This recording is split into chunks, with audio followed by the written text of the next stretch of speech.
Okay, so it's Jason Voorhees' birthday today, and it's not a Friday the 13th, but it is something that gave me an idea to review some lists online. I've been making some of my own lists with movies lately. I have a top list of my favorite comedies of all time that I'm ranking, just a big master list. So this is going to be a list that I found online. This one is the top 50 best slasher movies from Paste Magazine. And basically, I'll just go through here, give my thoughts on each particular movie, whether I've seen it or not, and give maybe a tiny little review. But I'm always interested in lists, especially sometimes you can tell by the list how educated on movies the actual writer is, or if they're seemingly just going and finding lists online and compiling their own based on what other people have said. So we'll see how this one is. And funny enough, of course, it starts with a photo of Jason right there. You get a bit of a defining what a slasher movie is. All right, so number 50, Silent Night, Deadly Night Part 2. I can see why it's 50 because so much of it is just retreading the first movie, and then the rest of it is kind of funny stuff. So not really a movie that you could recommend, but still a fun watch. That's for sure. Pieces from 1982. I actually really enjoy this movie. It's rather good. There's of course some hard R-rated material in it. It's a really good slasher movie. I own the special edition Blu-ray, and you can't recommend it to everyone because you have to make sure that someone's good with hard R-rated material, but it's rather good. I Know What You Did Last Summer. They are making, I guess you could say it's the fourth movie that they're making in this franchise, with Jennifer Love Hewitt coming back and Freddie Prinze, right? But this is one of those movies that I clearly remember seeing in the movie theaters. I remember the night and the events leading up to going to watch it in the theater. Story I have to tell whenever I do a review of this movie, but I'm going to guess I still Know What You Did Last Summer is not on the list, since I Know What You Did is already on the list. But I would like to see it a bit higher because I think it's a rather good movie. Hell Night from 1981. This is a good one. It's never been my favorite. It can be a little boring. I hate using that word, but if you can get through it, the overall movie is good. Although, yeah, I think it does have a little bit of pacing issues here and there. Happy Death Day. I'm going to guess the sequel to this is not on the list since the first one is at 46. But Happy Death Day was a total surprise. I didn't see it until I watched it, like after its theatrical run and everything. I was expecting it to be not very good. Sometimes PG-13 kind of scares me. But in this case, it was not so much of a slasher. It was more of a... what's the word I'm looking for? But it was kind of more of a tribute to slashers in a way, which was in this particular movie being PG-13. That's totally fine. I thought Jessica Rothe was great in it. She deserves to be in way more movies. She's really good. The Fear Street trilogy. I tried getting into this. I never. Something about it it felt like it was trying to be something, but it didn't know exactly how to be like what it was trying to be. I really didn't care for it that much. Here we go. Halloween 4, The Return of Michael Myers. I could go with my Halloween ranking and do a whole video on that. I could definitely talk about each movie in the series at full length, but Halloween 4 is really good for what it is. I like that one a lot. Maniac from 1980. This is kind of like Pieces. This is in the hard R territory, and it's one of those movies that you know I don't think it necessarily. You always say, "Well, could this be released today?" Yeah, but I don't know if anyone would choose to make it today. It just has this big time seedy New York element to it that would be hard to capture unless you're making a movie to really pay tribute to lots of movies like Maniac.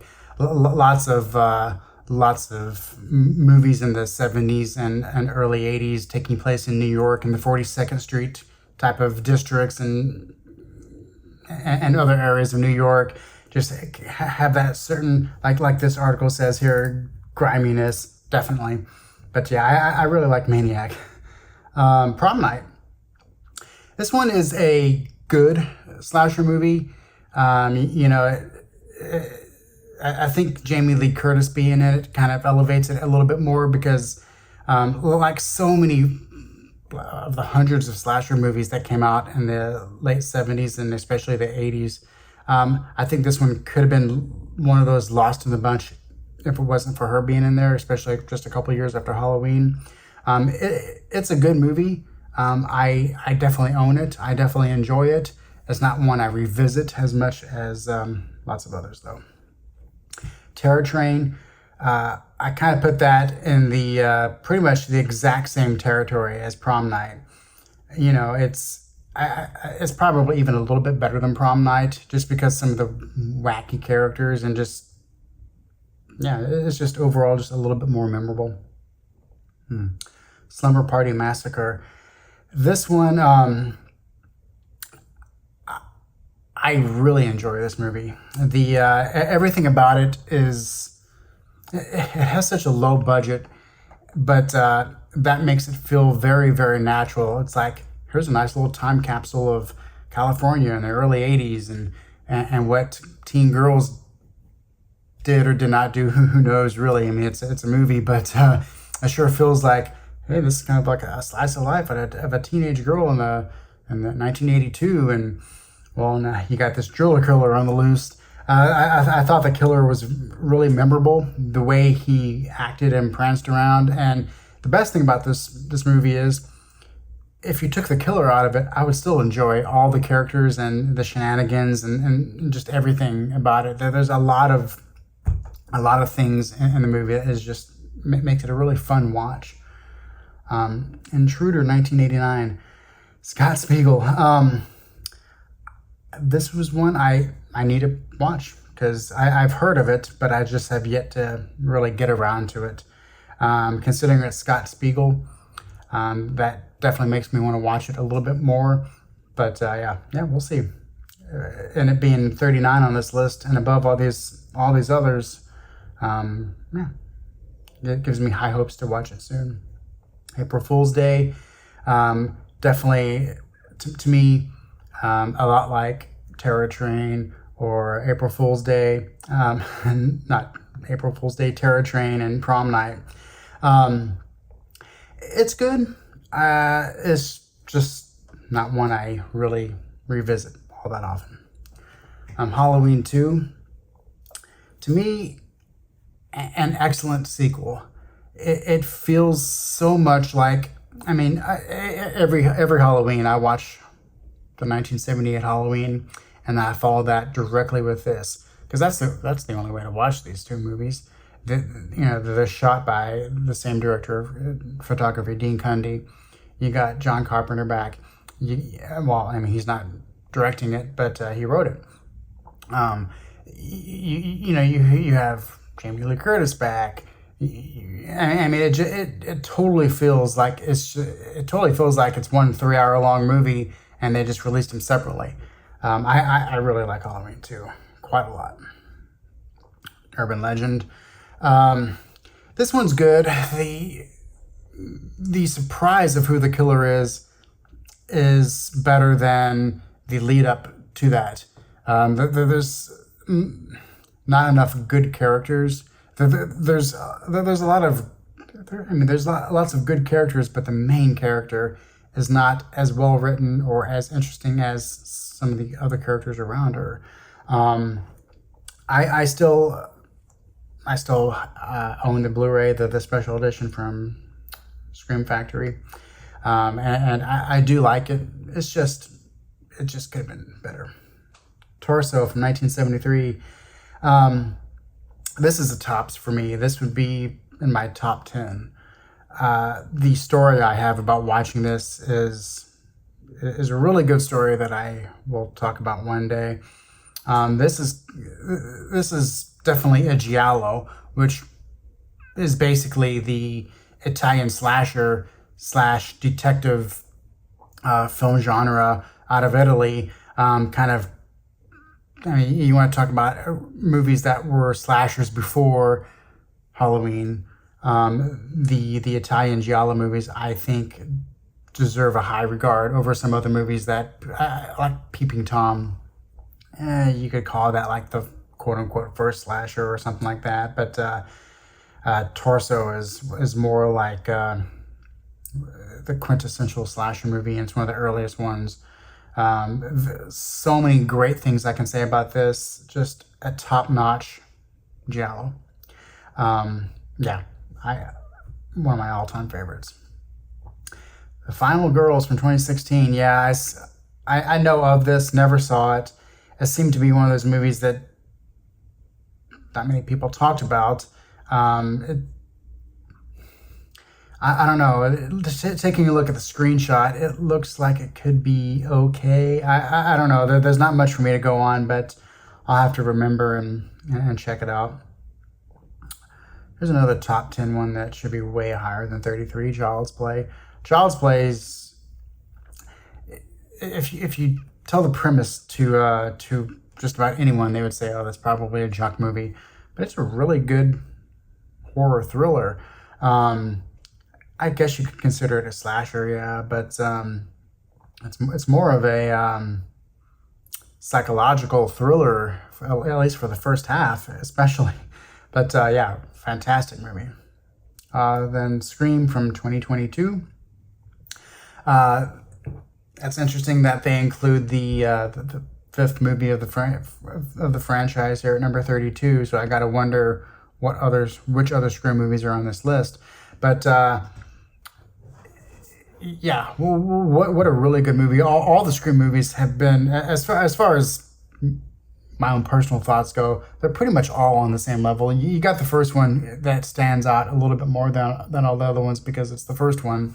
But yeah, Scream 2022, very, very well done. Very, very good. House on Sorority Row. I saw this a long time ago. I need to revisit the movie. I probably saw it when I was 10 or something like that. But yeah, not too much to say. I need to put it on my list of yet another movie to watch. Friday the 13th Part 2. All right. Not my favorite in the franchise. If I were to give a quick little rundown of my favorite Friday the 13th movies, 3, 4, 5, 6, 7, 8, and 1 would be above Friday the 13th Part 2. Not saying at all that I do not like this. I like this one very much. I watch it all the time. But just something about it feels like it's in between the iconic killer in the first one and then the Jason hockey mask in the third one. I don't know. There's some other things I can. One of my all-time favorite franchises. I'll talk more about this one some other time. But Friday the 13th, the original from 1980 here at 29. Yeah, I mean it's a classic. It's easily watchable. There's a lot of great things about it. A lot, like some of the effects are super well known. There's the famous final scene where she's in that canoe there. There's the twist of the killer, which so many people, including myself, didn't know because this movie came out before I was even born. So and I happened to watch some of the other Friday the 13th movies before this one, But yeah, a classic, a very good fun movie. Alone in the Dark, 1982. For some reason, never saw it. I know of it. Isn't there a TV show in the 1990s called Alone in the Dark too? I don't know, but once again, any movies that on this list that I don't fully know, or if I want to revisit, I'm definitely going to watch. So yeah, I'll mark this one on that list. The Prowler from 1981, Joseph Zito, who of course directed the fourth Friday the 13th movie and did such a fantastic job on that. But he did a fantastic job in The Prowler as well. It's a really good one. I would rank this higher than 27. It's rather good. Wes Craven's New Nightmare, not my favorite of the Freddy movies. I liked a lot. It's one of those movies I like when I'm watching it, but I think it starts falling apart in the last half a little bit. It's one of those movies I always seem to forget what happens, for whatever reason. But I guess it makes it easier to rewatch sometimes. But yeah, it's a good one. X from 2022. This was a joy to watch in the movie theater with the audience that I saw it with. Everyone highly enjoyed it. It's a great crowd movie. It doesn't hold back on a lot of the gore and nudity too. I really, really like this. I'm so upset because Pearl came out and I've yet to even see Pearl. For some reason, I have it, but I really wanted that to be in theaters, and I never got a chance to see it in theaters. It was such a limited release if it got released in theaters at all. But I never got a chance to see it. So yeah, but X is really good. Deserves to possibly be higher. Here's another top 10, Candyman from 1992. One of the few movies that truly scared me. I saw it as a small child. And there's some aspects about it. There's lots of real life aspects about it. I don't know. It's beyond just being terrifying. It's a great movie. It's it's a drinking game. You see her smoking here. A drinking game is have a drink anytime someone lights up a cigarette, especially in a public place. But it's just a fantastic movie. It's rather, everything about it's really well done. So yeah, that would be a top 10 for me, just because of how good it is as a film, not just a slasher. Here's a movie I was talking to someone about earlier today. Someone was mentioning how the new movie In a Violent Nature is basically Friday the 13th, which I highly disagree with. And I think a lot of people who say that In a Violent Nature is like Friday the 13th probably are people who just don't know slasher movies that much at all, because so many of them just they just don't know they're slashers. And so this is a movie that, along with at least one or two that I've seen so far that are on the Video Nasties list, but and that's a topic for another conversation. But you can definitely tell that Friday the 13th took a lot, especially some of the kills, off of this movie. And this movie is it's really good. In 1971, I guess you could call it a giallo movie, definitely. But yeah, it's quite bloody. Sleepaway Camp from 1983, a classic in every way. This character right here, this the cook, slimy guy. There's a lot of child actors in this who are quite interesting. They have really interesting characters in this. Of course, you have the end and everything. Yeah, a really good movie. And even its sequels, well, the second and third movies, I like for what they are as well. You're Next, never saw. I like Adam Wingard a lot, but yeah, it just is. I don't know why I never saw this. Maybe I'll give it a shot. it just it's just one of those movies that seemed to kind of come and go, and I don't know, it just got by. Never saw this one. I own this. I own this Behind the Mask: The Rise of Leslie Vernon. I have this. Never really. I know it's kind of like a bit like In a Violent Nature as far as the way it chooses to go about telling a story and showing it on the screen. So I definitely need to watch this just once I'm in the mood. Friday the 13th Part 4, by many considered to be the best of the franchise. I would put it, when I'm watching it, it's my favorite of the franchise. When I'm not watching it, I tend to favor one other one above this one. But this has everything you want in a slasher movie as far as the just memorable lines and characters and some good plots going on. And I mean, I can talk about this one for quite a while, which I will save. Stage Fright. This is a surprising movie because of how good it is, and it's interesting that it's 18 on this list. I think until you watch it, you're not going to realize how good it actually is, especially since it's an Italian movie, came out in the late 80s. You had the Italian movies, especially the giallos and the slashers, dropping off in the early 80s. But this one is from Michele Soavi, who went on to direct one of my all-time favorites, Cemetery Man. But I highly recommend Stage Fright. It's quite good in every respect. Here's another top 10 for me, My Bloody Valentine. This one is, it has this, it's totally Canadian. There's some good gore effects, some good kills, lots of interesting characters, great little setting, this cold seaside town.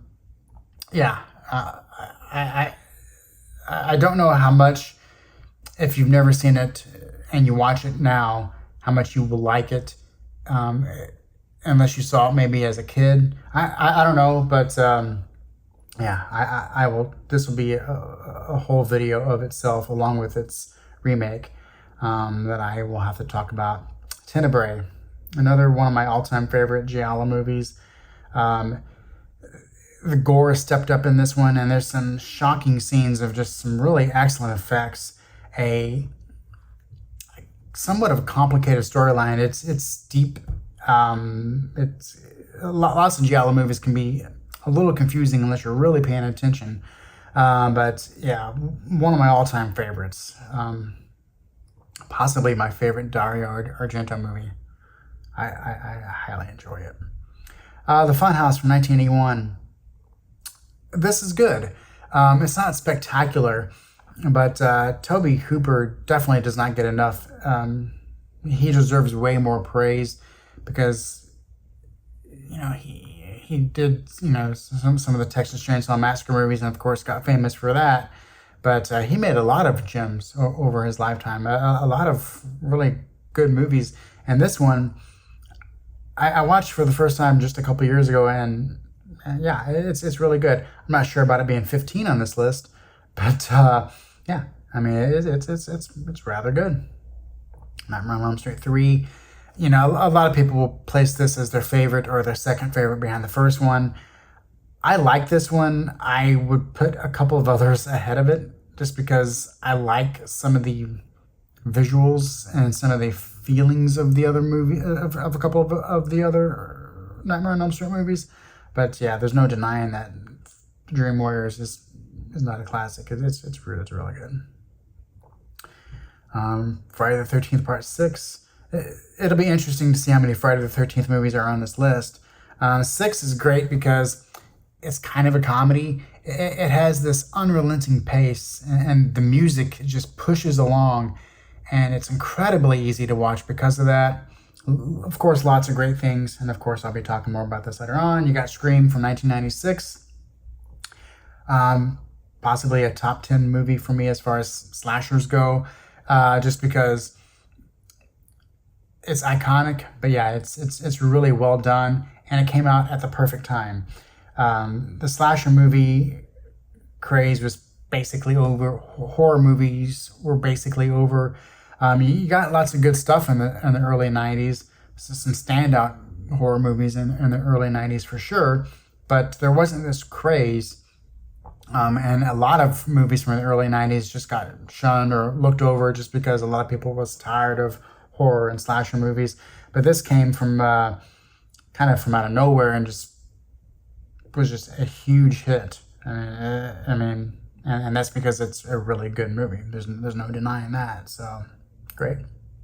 Oh, another Dario Argento movie from '87 here, Opera. I saw this once, and it's really good. I will watch it again. It's kind of hard to recommend because it's been a little while since I've seen it. But if you are into Dario Argento movies, you have to see this. It's great. If you're into horror movies, you have to see this. So I would definitely recommend it. Alice, Sweet Alice. I always thought this one was okay. I would definitely not put it at number 10 on my list. I think it's a movie that's just good. I could see a remake just improving on it in every way, though. The Burning from 1981. Yeah. I would say deserves the number 9 spot. I'm not upset about that placing at all. Once again, you have a movie with, A, memorable kills, B, memorable characters, C, memorable villain, and just everything really, really works quite well in this. And you can say, it came out, the year after Friday the 13th, and maybe it copied some of Friday the 13th. Lots of movies around this time were all doing very similar things, and this one stands out as being just great fun. Blood and Black Lace. This is kind of like one of the very first Giallo movies. It's good. It doesn't have the schlock of the '70s and some of the '80s ones as far as the Giallo genre goes, but it's a nice movie to see the beginning and to delve into Mario Bava. So that's a good one. Deep Red, probably my second or third favorite Dario Argento movie. It's kind of like an epic Giallo movie. It's so multi-layered with story and just interesting things throughout. I like all other Dario Argento movies for the most part, I highly recommend to anyone who likes A, slasher / detective type movies, or B, who wants to get into more Dario Argento or Italian made films. Yeah, really good. 6 is the Texas Chainsaw Massacre. Every time I see this movie, the more I like it.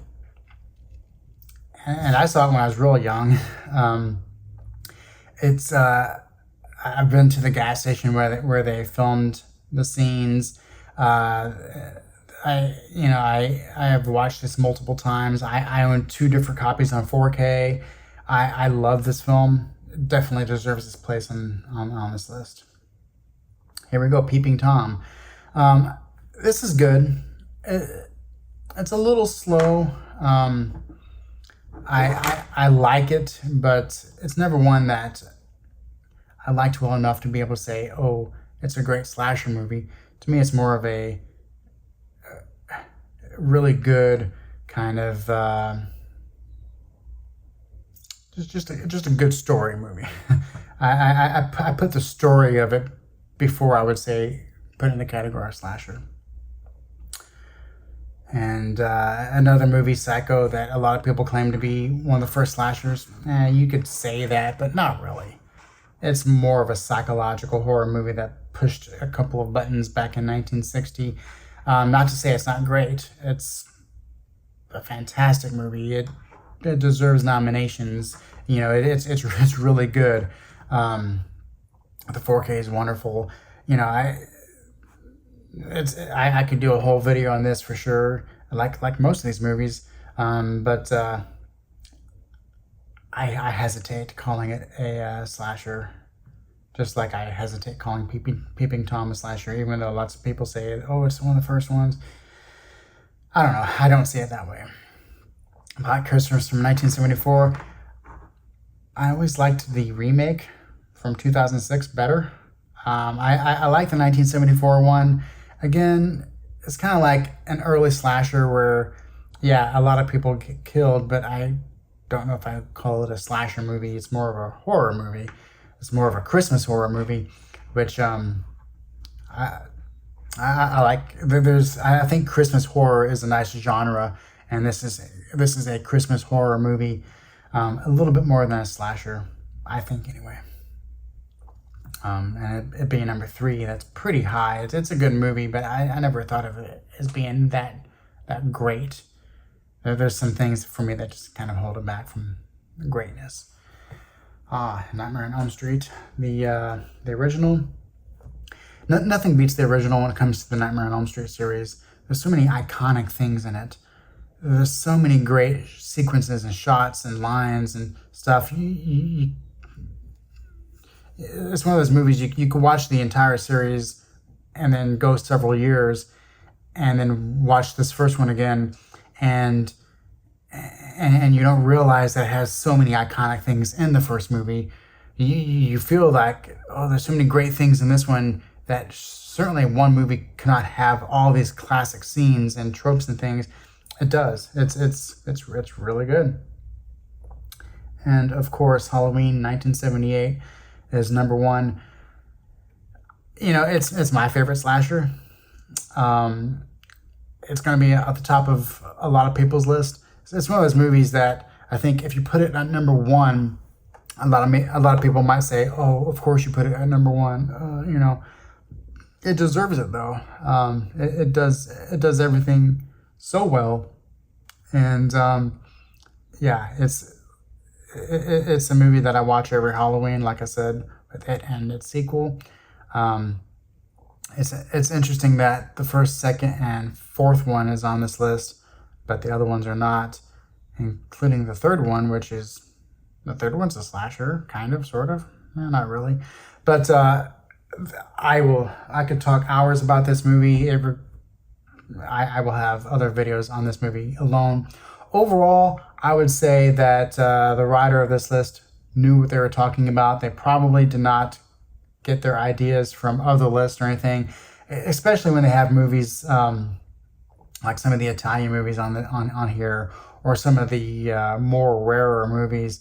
I mean, you have Twitch of the Death Nerve, Bay of Blood on here, which I think most people would only know of if they came across the Video Nasties list of movies, and they want to watch all the movies on it. Then they might stumble across this one. I don't know how many people have just know this one because it's a well-known film, but fairly impressive list. I don't agree with everything. Like I said, a Candyman would be in the top 10, and then stuff like Alice, Sweet Alice, and Blood and Black Lace, and some others would not be in my top 10. But overall, I think this is a good list. If you've not seen many slashers, or if you want to try and complete some of the slashers you might have missed, I definitely recommend this list because, yeah, maybe I'll give this one a Fear Street trilogy. Maybe I'll give it another watch. But there's definitely some movies on here that, like, where is it? Just went past it. Intruder from 1989. That one. The Final Girls. There's a couple on here that I definitely need to see, and this list, based on how well it was put together overall, it makes me want to see these movies because I trust the list enough to be able to give these other movies a chance, especially any ones that I might be a little soft on, just lukewarm on. I definitely want to give a second chance after this list. But yeah, overall, I think I've seen at least 45 of the 50 movies on here, and the other ones I'm going to watch. But yeah, Let me know what you think of the list. If this is maybe how many movies you've seen it from it. If you agree with the top 10. I mean, I don't know how you disagree with Halloween being number one, unless for some reason you just did not like it for whatever reason. But yeah, I say it's overall a good list. Um, let me know anything you think about this list down below. If there's any movies that you think deserve to be on the list, maybe what they could replace, just whatever you think about this list in general and my thoughts on it. And I'll catch you on the next one.